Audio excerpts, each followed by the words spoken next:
Wow, my elite Dolly Parton source just gave me some fascinating gossip, and I'm going to share it just with you.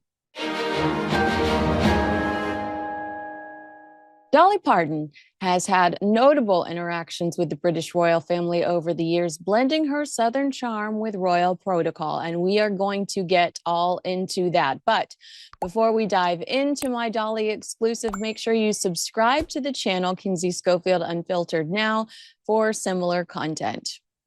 Dolly, the country queen, once told Business Insider that she has always been intrigued by the royals, saying, I remember as a child being fascinated with the kings and queens and all their flamboyant clothes, people living in another world with riches and crowns and jewelry and all of that.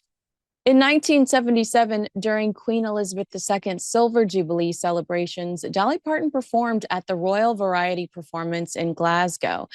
The event marked the Queen's 25th year on the throne, and Parton shared the stage with acts like the Jackson Five and comedian Frankie Howard.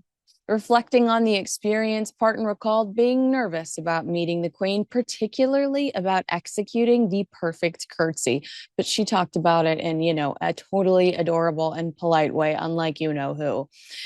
Now, she did say that the Queen was very warm and noted that the monarch seemed understanding of any protocol missteps.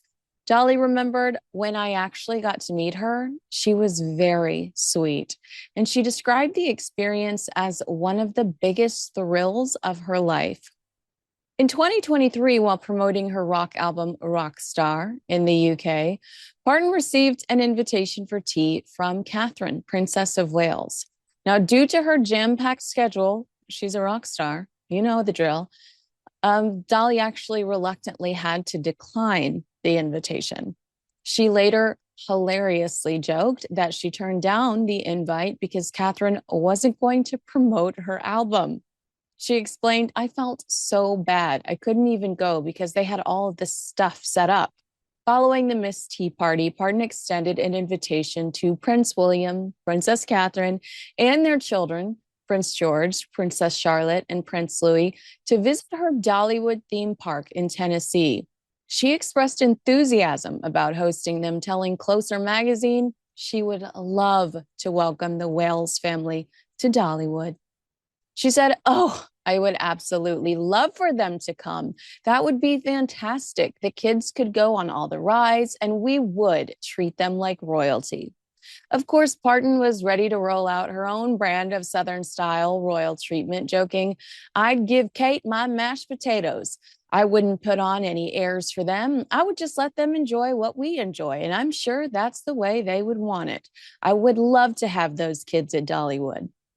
Parton participated in the Queen's Platinum Jubilee Party at the Palace celebrations in 2022, appearing in a televised event to congratulate the monarch on her 70-year reign. With an image of the Queen framed right behind her, Dolly said, I want to congratulate you on your Platinum Jubilee and your 70th year as monarch, adding, I just wanted to say thank you for being wonderful. You are more than pearls and you are more than platinum. You have been a shining diamond in this world for so long, and everybody loves you. And I will always love you too. After Queen Elizabeth II's passing in September of 2022, Parton paid tribute by sharing a photo from their 1977 meeting and writing, She carried herself with grace and strength her entire life. May she rest in peace. Now, Dolly has told Huffington Post that she has a new date on her calendar.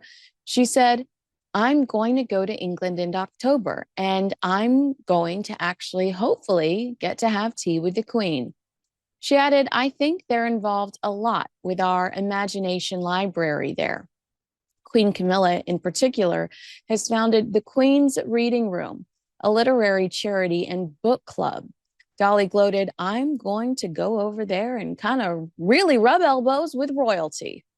She's also hoping to do a do-over with Catherine, Princess of Wales.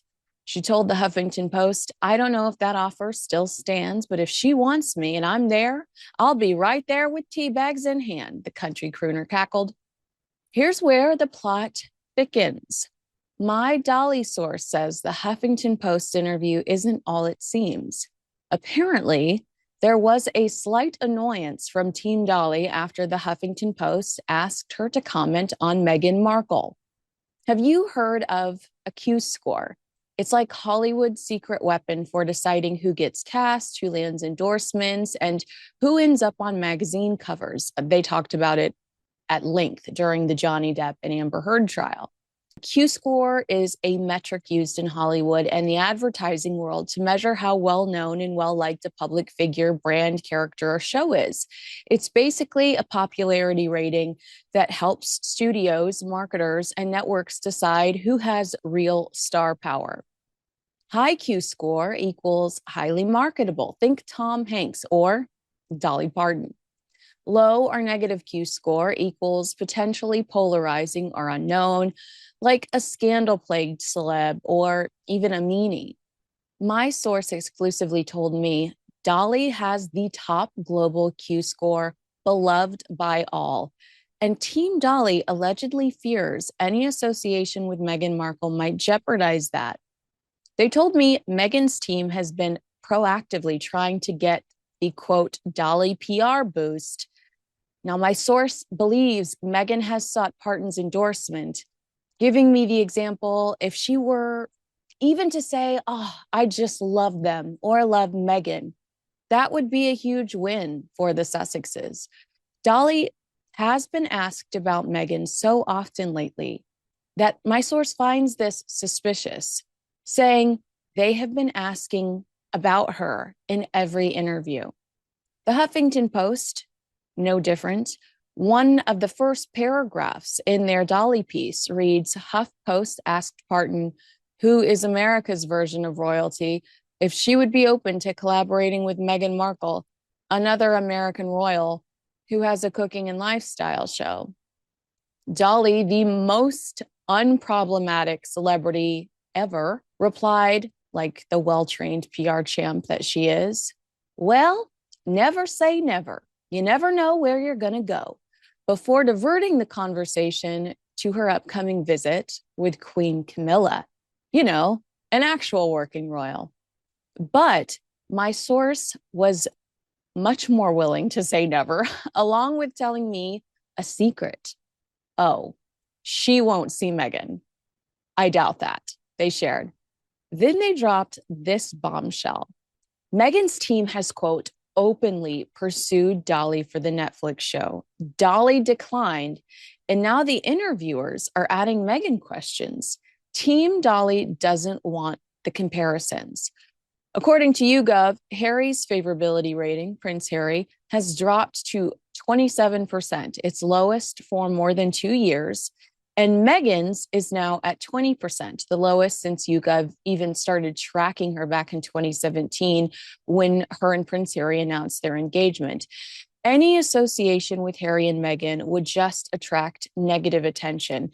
That's how you end up with guests like cyberbully Chrissy Teigen on your program.